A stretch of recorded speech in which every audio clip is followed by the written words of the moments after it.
بسم الله الرحمن الرحيم الحمد لله رب العالمين نحمده ونصلي ونسلم على محمد وعلى آل محمد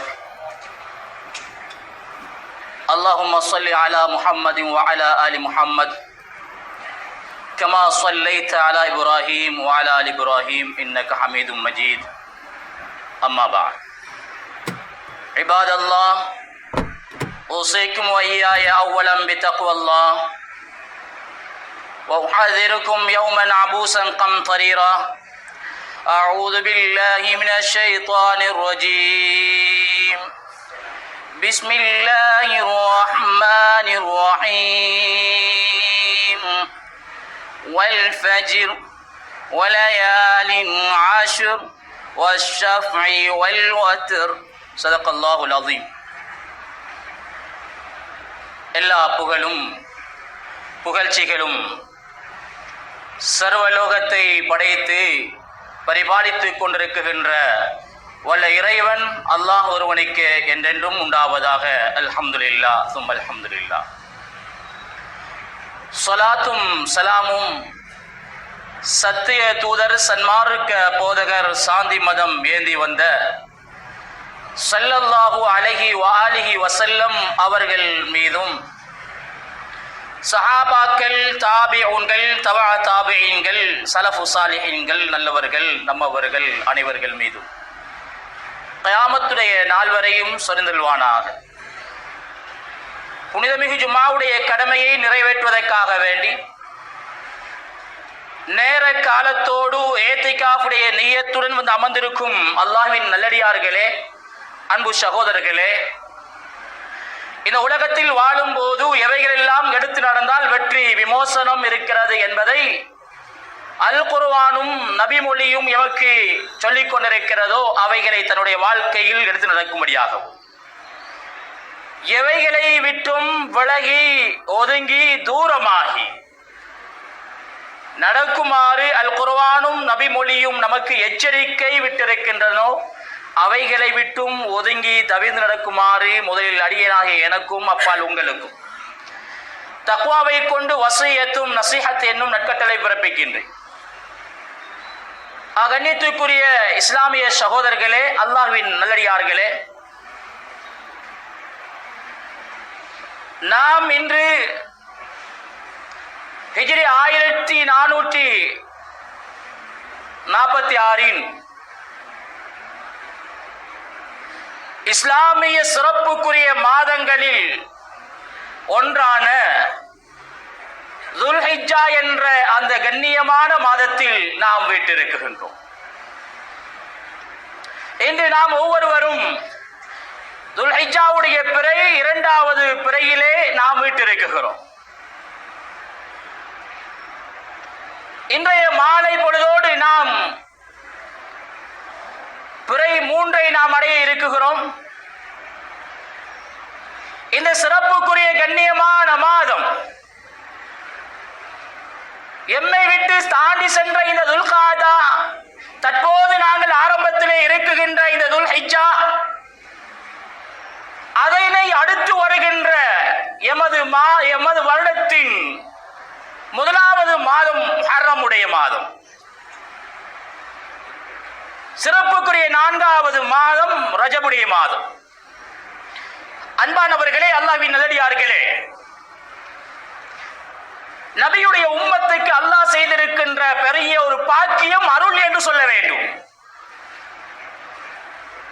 இந்த உம்மத்துக்கு 3 பத்துகளை கொண்டு அல்லாஹ் கண்ணியப்படுத்தியிருக்கிறார். இந்த 3 பத்துகளை அல்லாஹ் தந்து அடியார்கள், இது உங்களுக்கு ஒரு அவகாசம், உங்களுக்கு ஒரு சந்தர்ப்பம், உங்களுக்கு தந்திருக்கின்ற உடலுடைய ஆரோக்கியம், உங்களுக்கு தந்திருக்கின்ற சொத்து செல்வம் ஒரு பாக்கியம். இந்த பாக்கியங்களையும் சந்தர்ப்பங்களையும் பயன்படுத்தி நீங்கள் அல்லாஹ்வை அடையக்கூடியவர்களாக, நபியுடைய வாழ்க்கையை தன்னுடைய வாழ்க்கையில் எடுத்து நடக்கின்றவர்களாக, மரணத்துக்கு பின்னால் உள்ள வாழ்க்கை வெற்றி, விமோசனம், சொருக்கம், அல்லாஹ்வுடைய ரிலாவும் ரஹ்மத்தும் மக்ஃபிரத்தும் ஷஃபாஅத்தும்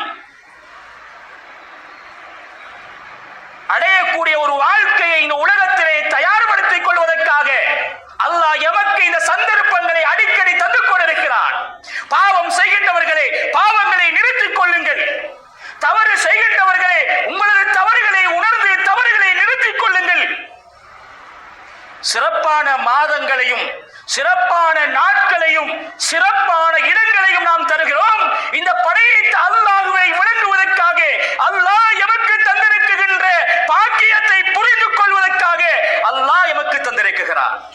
அன்பானவர்களே, அல்லாஹ்வுடைய நடிகார்களே,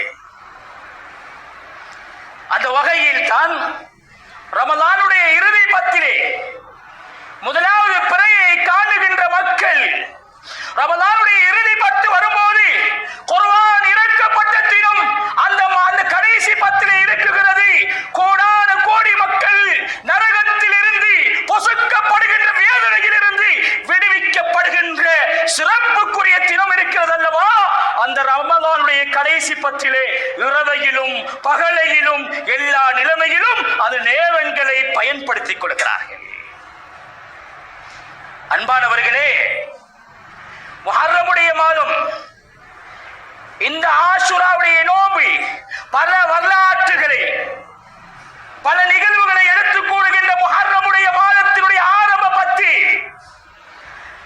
இதுவும் பயன்படுத்துங்கள். நோன்பை சுன்னத்தாக்கப்பட்டிருக்கிறது. உங்களுடைய வருடத்தின் ஆரம்ப மாதம் வாழ்க்கையை மாற்றிக் கொள்ளுங்கள். அல்லாஹ்வுக்கு விருப்பமானதாக ஆக்கிக் கொள்ளுங்கள்.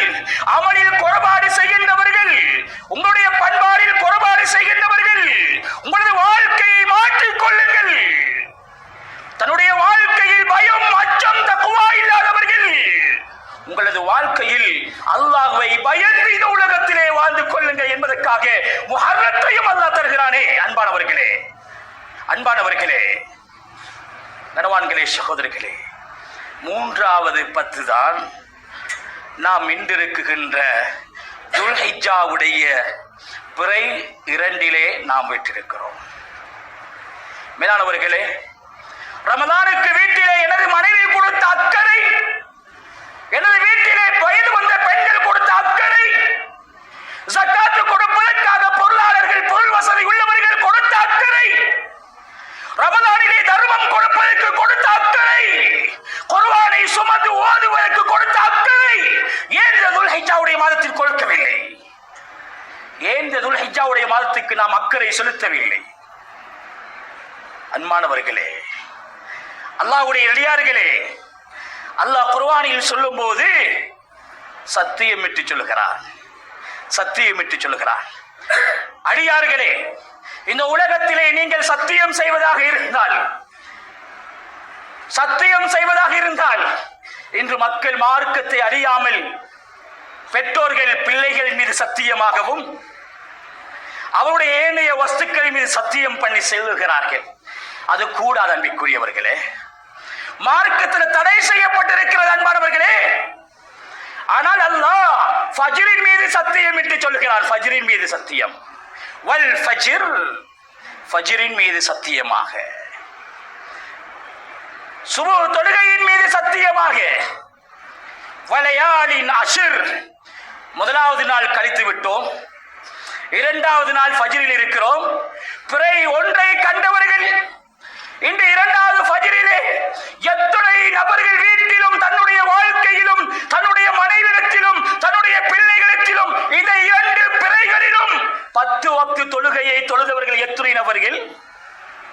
சுபஹ் தொழுகையை தொழுதவர்கள் எத்தனை நபர்கள்? லுஹரை தொழுதவர்கள் எத்தனை நபர்கள்? அன்பானவர்களே, கனவான்களே, சகோதரர்களே, வலையாலின் அஷ்ர், 10 இரவுகளின் மீது சத்தியமாக, 10 இரவுகள் மாத்திரமல்ல, 24 மணித்தியாலம். மேலானவர்களே, 24 மணித்தியாலங்களும் ஒரு நாளைக்கு மனிதனுடைய சொல்களும் செயல்களும் பார்வைகளும் கேள்விகளும் சம்பாத்தியங்களும் செலவீனங்களும் பேச்சுக்களும் நடத்தைகளும் அத்துணையும் என்னுடைய வாழ்க்கையில் அல்லாஹ்வுக்கு விருப்பமானதாக இருக்கின்றதா என்று நாம் ஒவ்வொருவரும் சிந்திக்க கடமைப்பட்டிருக்கிறோம். மேலானவர்களே, அன்பானவர்களே, அல்லாஹ்வுடையார்களே, நபியுல்லாஹி ஸல்லல்லாஹு அலைஹி வஸல்லம் அவர்கள் சொன்னார்கள், மா மின் அய்யாமின் அல் அமலு ஸாலிஹு ஃபீஹின்ன அஹப்பு இலல்லாஹ் மின் ஹாதிஹில் அய்யாம். நபி அவங்க சொன்னாங்க, அல்லாஹ்வுக்கு மிக விருப்பமான நாட்கள் இருக்குது, எங்களுக்கு விருப்பமான இடம் இருக்குது. ஹஜ் பெருநாள் வருது, விருப்பமான இடங்களுக்கு நானும் நம்முடைய குடும்பங்களும் சுற்றுலா போகின்றோம். விருப்பமான இடங்களுக்கு விருப்பமான உணவுகளை நாம் தெரிவு செய்கிறோம், விருப்பமான ஆடைகளை தெரிவு செய்கிறோம். அன்பானவர்களே, அல்லாஹ் சில காலங்களையும் நேரங்களையும் ரமதான் வருகின்ற போது, இது ரமதான் குர்ஆன் இறக்கப்பட்ட மாதம், நரகத்தினுடைய விடுதலைக்குரிய மாதம், உங்களுடைய ஒவ்வொரு சுன்னத்துக்கும் ஃபர்லுடைய நன்மைகள் கொடுக்கப்படுகின்ற மாதம், ஃபர்லுக்கு 70 ஃபர்லுகள் வழங்கப்படுகின்ற மாதம், உங்களுடைய துருநாற்றங்கள் அல்லாஹ்விடத்திலே கஸ்தூரியை போன்று வாசம் அடிக்கின்ற மாதம் என்று ஏன் சொல்லுகிறான் என்று தெரியுமா? நோன்பை உதாசீனம் செய்து விடாதீர்கள், தர்மத்தை உதாசீனம் செய்து விடாதீர்கள், குர்ஆன் ஓதுவதை உதாசீனம் செய்து விடாதீர்கள், தொழுகையுடைய நேரங்களை உதாசீனம் செய்து விடாதீர்கள் என்பதை அல்லாஹ் எமக்கு ஆர்வம் ஊட்டுகிறான். அதுபோன்று நபி அவர்கள் சொன்னார்கள், இந்த துல்ஹிஜ்ஜாவுடைய ஆரம்ப 10 செய்யக்கூடிய அமலை விட அல்லாஹ்வுக்கு மிக விருப்பமான அமல் எதுவும் கிடையாது. எங்களிடத்திலே இன்று ஏதாவது வாகனங்கள் அல்லது பெருமதியான ஒரு பொருள் என்னவென்று கேட்டால் நாங்கள் பெருமதியான ஒன்றை சொல்லுவோம். அது அந்தந்த தனவந்தர்களுக்குத்தான் அதனுடைய பெருமதிகள் விளங்கும். இன்று தங்கத்துடைய விலை, மாணிக்கத்துடைய விலை, இவ்வாறு ஒவ்வொன்றுடைய பெருமதி எமக்கு தெரியும். நாம் இந்த உலகத்துடைய பெருமதியை விளங்கி வைத்திருக்கிறோம். ஆனால் சஹாபாக்கள் தன்னுடைய அல்லாஹ்வுடைய பாதையில் இந்த உயிரை மாய்த்துக் கொள்வதின் சிறப்பை விளங்கினார்கள். இரத்தம் ஓட்டினால் எவ்வளவு சிறப்பு என்று விளங்கினார்கள். மனைவியை விதவையாக ஆக்கினால் மறுமையில் என்ன கிடைக்கும் என்று விளங்கினார்கள். குழந்தைகளை அனாதைகளாக ஆக்கினால் மறுமையில் என்ன கிடைக்கும் என்று விளங்கினார்கள். ஒரு சொட்டு இரத்தத்துக்கு என்ன கூலி என்பதை விளங்கினார்கள். அதனால் நபியிடத்திலே கேட்டார்கள் சஹாபாக்கள், வலல் ஜிஹாத் ஃபீ சபீலில்லாஹ், யா ரசூலல்லாஹ், அல்லாஹ்வுடைய பாதையில் அறவோடு செய்வதை விட இந்த 10 நாட்களும் சிறந்ததா என்று வினவினார்கள். நபியுல்லாஹி ஸல்லல்லாஹு அலைஹி வஸல்லம் அவர்களுக்கு அழகான பதிலை சொன்னார்கள். அல்லாஹ்வுடைய பாதையில் செல்லுகின்றவர் தன்னுடைய பொருட்களை எடுத்துக்கொண்டு செல்கிறார், உயிரோடு செல்கிறார். திரும்பி வரும்போது அவருடைய பணமும் கிடையாது, அவருடைய உயிரும் கிடையாது, ஷஹீதாகிவிட்டார் என்றால் இந்த 10 நாட்களில் செய்யும் அமல்களை விட அந்த ஜிஹாது சிறந்தது இல்லை. அவருடைய பணமும் அல்லது பணத்தை இழந்து உயிரோடு திரும்பி வீட்டுக்கு, குடும்பத்துக்கு, ஊருக்கு வருகிறார் என்றால் நீங்கள் இந்த 10 நாட்களில் செய்கின்ற சுன்னத்தான தொழுகையும், நீங்கள் செய்கின்ற திக்ருகளும், நீங்கள் செய்கின்ற அன்னதானங்களும், நீங்கள் ஓதுகின்ற திலாவத்துகளும், உங்களுடைய துஆக்களும் அது ஜிஹாதை விட சிறந்தது என்று சொன்னார்களே. இந்த உள்ளத்தில் எந்த அளவுக்கு ரமதானுக்கு கொடுத்த அக்கறையும், ரமதானில் திலாவத்துக்கு கொடுத்த அக்கறையும், ரமதானை எதிர்பார்த்து ஜகாத்துக்கு கொடுத்த அக்கறையும், ரமதானை எதிர்பார்த்து பேகாக அரிசிகளும் மாவுகளும் சீனிகளும் ஏழை எளிய குடும்பத்துக்கு கொடுத்தவர்கள் ஏன் இந்த மாதத்தில் கொடுக்க கூடாது? ஏன் இந்த மாதத்தில் கொடுக்க கூடாது? அன்பானவர்களே, அல்லாஹ்வின் நல்லடியார்களே, ஹஜ்ரத் ரசூலுல்லாஹ் ஸல்லல்லாஹு அலைஹி வஸல்லம் அவர்களிடத்திலே சஹாபாக்கள் கேட்டார்கள், என்ன சாலிஹான் அமல் இருக்கிறது அப்படி என்றால் யா ரசூலல்லாஹ்? நபி அவர்கள் பல இபாதத்துகளை சொல்லி காட்டினார்கள். சொன்னார்கள் சதக்கா இருக்கிறது என்று சொன்னார்கள். தர்மம், தர்மம். அல்லாஹ் அல் குர்ஆனிலே சொல்கிறார், தர்மம் கொடுப்பது, சதக்கா கொடுப்பது, அல்லாஹ் உங்களது பொருளை பாதுகாக்கிறான்.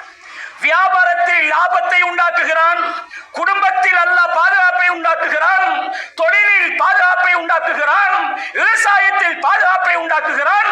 தர்மம் கொடுங்கள் என்று குர்ஆன் சொல்கிறது. அஸ்ஸதகத்து ரத்துல் பலா, உங்களுடைய முசீபத்துகளை, உங்களுக்கு வருகின்ற சோதனை, வேகமாக அடிக்கின்ற காற்றுகளும், பொழிந்து வெள்ளப்பெருக்குகளை ஏற்படுத்துகின்ற இந்த கால நிலையும் உன்னுடைய தர்மத்தால் மாற்றிவிடும் என்றார்கள் ஹபீபுனா ஸல்லல்லாஹு அலைஹி வஸல்லம். அஸ்ஸதகத்து தத்ஃபஉ மைத்தத்தஸு, மோசமான முடிவை, மோசமான மரண செய்தியை இந்த தர்மம் இல்லாமல் ஆக்கிவிடும் என்று சொன்னார்களே. அப்ப இந்த மாதத்திலே நாம் செய்கின்ற சதக்கா ஜிஹாதை விட சிறந்தது, அல்லாஹ்வுடைய பாதையில் அறவோடு புரிவதை விட சிறந்தது. அன்பானவர்களே, அது மட்டுமல்ல, அதிகமாக இஸ்திக்ஃபாரிலே நாம் ஈடுபட வேண்டும். இஸ்திக்ஃபாரிலே ஈடுபட வேண்டும்.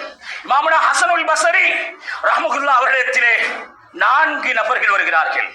ஒருவர் சொல்லுகிறார், இமாம் ஹஸனுல் பஸரி அவர்களே, பஞ்சம் ஏற்பட்டிருக்கிறது ஊரிலே, கிராமத்திலே, என்ன செய்ய வேண்டும்?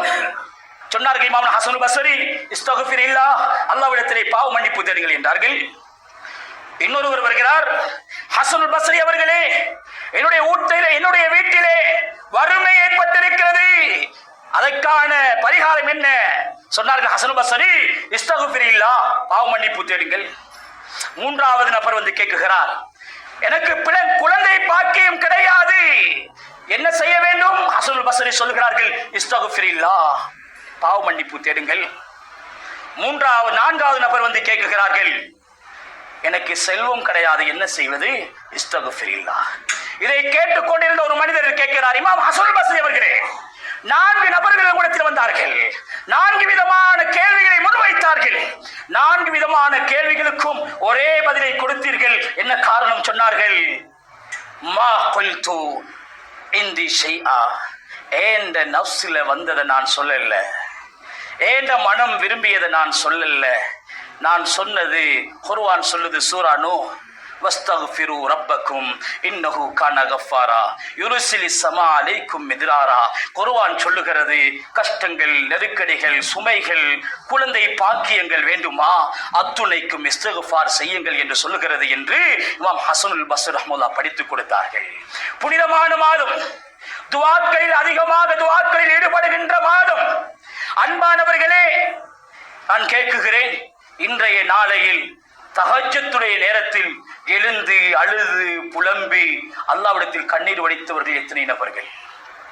தன்னுடைய வீட்டில் இல்லாத சிக்கல்களும் பிரச்சனைகளும் என்ன, ஊரிலே இல்லாத நெருக்கடிகள் என்ன, எங்களுக்கு செய்யப்பட்டிருக்கின்ற சூழ்ச்சிகள் எத்தனை, எம்மை சூழ்ந்து வந்திருக்கின்ற சூனியங்கள் எத்துணை, அத்துணை பிரச்சனைக்கும் அன்பானவர்களே, இதுல் ஹிஜ்ஜாவுடைய ஆரம்ப பற்றி அல்லாஹ்விடத்திலே துஆ செய்தவர்கள் எத்தனை நபர்கள் இருக்கிறோம்? அத்துஆஉ முஹுல் இபாதா, துஆ என்பது அது பிரதானமான ஒரு வணக்கம் என்று சொன்னார்கள் ஹபீபுனா ஸல்லல்லாஹு அலைஹி வஸல்லம். மேலானவர்களே, இந்த மாதம் இப்ராஹிம் அலைஹிஸ்ஸலாம் அவர்களையும், ஹாஜரா அலைஹிஸ்ஸலாம் அவர்களையும், இஸ்மாயில் அலைஹிஸ்ஸலாம் அவர்களையும் பற்றி பேசாத மாதம் அல்ல. மேலானவர்களே, அந்த காபாவுக்கு செல்லுகின்ற ஒவ்வொருவரும் அந்த தாய் ஹாஜராவுடைய தியாகத்தையும், அந்த குழந்தை இஸ்மாயிலுடைய தியாகத்தையும், அந்த தந்தை இப்ராஹிமுடைய தியாகத்தையும் மேலானவர்களே கியாமத்துடைய நாள் வரையும் ஞாபகப்படுத்துவதற்காக அல்லாஹ் இந்த ஹஜ்ஜை என் மீது கடமையாக்கி இருக்கிறான். மேலானவர்களே, 86 வயதில் திருமணம் முடித்தார்கள், வீட்டை விட்டு விரட்டப்பட்டார்கள். தகப்பன் சொன்னார், மகனை பார்த்து ஆசர் இப்ராஹிம் அலைஹிஸ்ஸலாம் அவர்களை பார்த்து, கல்லெறிந்து உன்னை கொல்ல போகிறேன், வீட்டை விட்டு வெளியேறு என்று சொல்லப்பட்ட இப்ராஹிம் அலைஹிஸ்ஸலாம் அவர்கள் ஹாஜராவை திருமணம் முடித்தார்கள். குழந்தை கிடையாது. 86 வயசில் கிடைத்த இஸ்மாயிலை அல்லாஹ் அறுக்கும்படி சொல்லுகிறான். மேலானவர்களே, அல்லாஹ்வின் அடியார்களே, இப்ராஹிம் அலைஹிஸ்ஸலாம் மகனிடம் இருக்கல்ல, மனைவியிடம் இருக்கல்ல, அந்த ஈமானுடைய தாய், அந்த ஈமானை உரி குடித்த தாய், தன்னுடைய கணவனை கூட பல வருடங்களாக தூரத்தில் வைத்து இருந்த தாய், மகனுடைய கழுத்திலே இன்று கொடுக்குகின்ற குர்பானி ஒட்டகைகளும், நாம் கொடுக்கின்ற மாடுகளும், நாம் கொடுக்குகின்ற ஆடுகளும் அந்த இஸ்மாயில் அலைஹிஸ்ஸலாமுடைய தியாகத்தினாலும், அந்த தாய் ஹாஜராவுடைய தியாகத்தினாலும், அந்த இப்ராஹிம் அலைஹிஸ்ஸலாம் அவருடைய தியாகத்தினால் தரப்பட்டது என்றால், அன்பானவர்களே, அவர்கள் கழுத்தை கொடுக்க தயாரானார்கள்.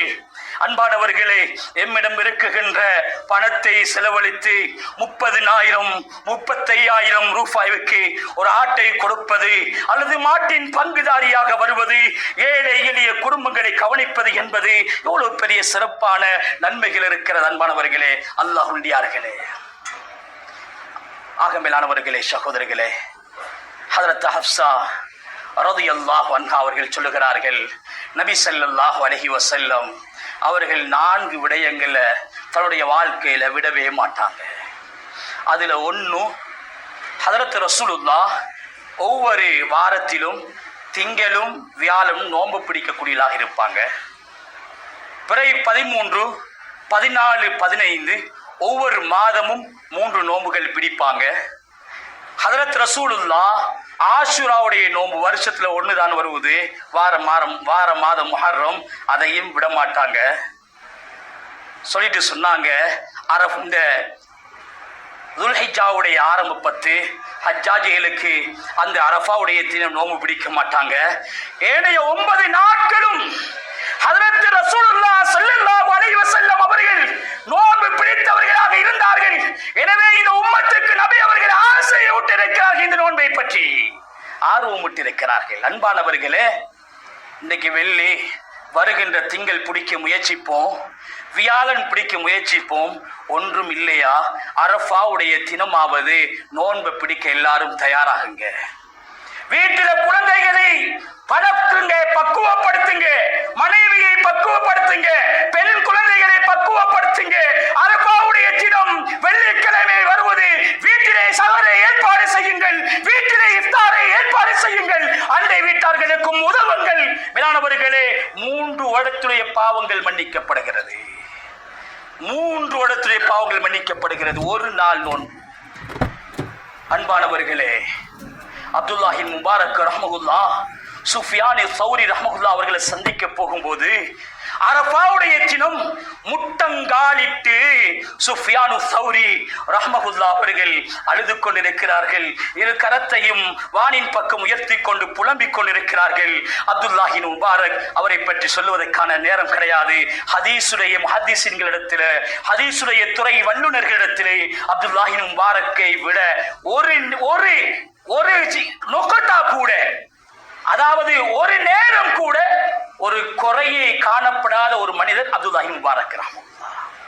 அப்துல்லாஹி முபாரக் ரஹ்மத்துல்லாஹ் சொல்லுகிறார்கள், அரஃபாவுடைய தினம் பார்க்கிறேன் சுஃபியான் சௌரி ரஹ்மத்துல்லாஹ் அவர்களை முட்டங்காலில் இருந்து கொண்டு அல்லாஹ்விடத்தில் அழுகிறார்கள். யா அல்லாஹ், ஹதீஸுடைய துறையிலும் ஃபிக்ஹுடைய துறையிலும் உள்ள உலமாக்கள் அழுது கொண்டிருக்கிறார்கள். ஏன் அழுகிறீர்கள்? சொன்னார்கள், அல்லாஹ் இந்த அரஃபாவுடைய தினத்திலும் பல லட்சக்கணக்கான மக்களை நரகத்திலிருந்து விடுவிக்கும் போது என்னுடைய பாவத்தை அல்லாஹ் மன்னிக்காமல் விட்டு விடுவானா என்று பயந்து அழுது கொண்டிருந்தார்கள். அன்பானவர்களே, நான் செய்த பாவத்துக்காக எத்தனை முறை தௌபா செய்திருக்கிறேன், நான் செய்த பாவத்துக்காக எத்தனை முறை அல்லாஹ்விடத்தில் இஸ்திக்பார் செய்திருக்கிறேன். தூபா லிமன் வஜத ஃபீ ஸஹீபா இஸ்திக்பாரன் கஸீரா. யாருடைய செயலேடுகளிலே அதிகமாக இஸ்திக்பார் இருக்குகிறதோ அவர்களுக்கு சுபசோபனம் உண்டாவதாக என்றார்கள். எனவே மேலானவர்களே, அல்லாஹ்வுடையார்களே, இன்று பிற 2 இருக்கிறோம், இன்னும் 8 இருக்குகிறது. அரஃபாவுடைய நோன்பை கட்டாயப்படுத்துங்கள், ஆசை ஊட்டுங்கள், வளமைப்படுத்துங்கள். அன்பானவர்களே, நாம் ஒவ்வொருவரும் இன்று ஷவ்வாலையும் தாண்டி, துல்காதாவையும் தாண்டி, துல்ஹிஜ்ஜா, ரமலானில் குர்ஆன் 1 குர்ஆன் முடித்தவர்கள், ரமலானில் 2 குர்ஆன் முடித்தவர்கள் ஒவ்வொருவரும் மனசில் கையை வைத்து பாருங்கள். இன்று 3வது மாதத்தில் இருக்கிறோம், ரமலானை தாண்டி ஷவ்வால், துல்காதா, துல்ஹிஜ்ஜாவில் இருக்கிறோம். எத்தனை வாலிபர்களும் வயோதிபர்களும் ஆண்களும் பெண்களும் எத்தனை முறை குர்ஆனை புரட்டி இருக்கிறோம், எத்தனை ஜுஸூக்கள் ஓதிருக்கிறோம், எத்தனை சூறாக்கள் ஓதிருக்கிறோம், எத்தனை முறை இந்த குர்ஆனோடு தொடர்பு இருக்கிறது என்பதை யோசித்து, ரமலான் மாத்திரமல்ல குர்ஆனுக்குரிய மாதம், ரமலான் மாத்திரமல்ல தர்மத்துக்குரிய மாதம், ரமலான் மாத்திரமல்ல தௌபாக்குரிய மாதம் என்பதை உணர்ந்து விளங்கி இந்த உலகத்திலே அல்லாஹ்வுடைய ரிலாவையும் நபி அவர்கள் எவ்வாறு காட்டி தந்தார்களோ அதன் பிரகாரம் வாழக்கூடிய பாக்கியத்தை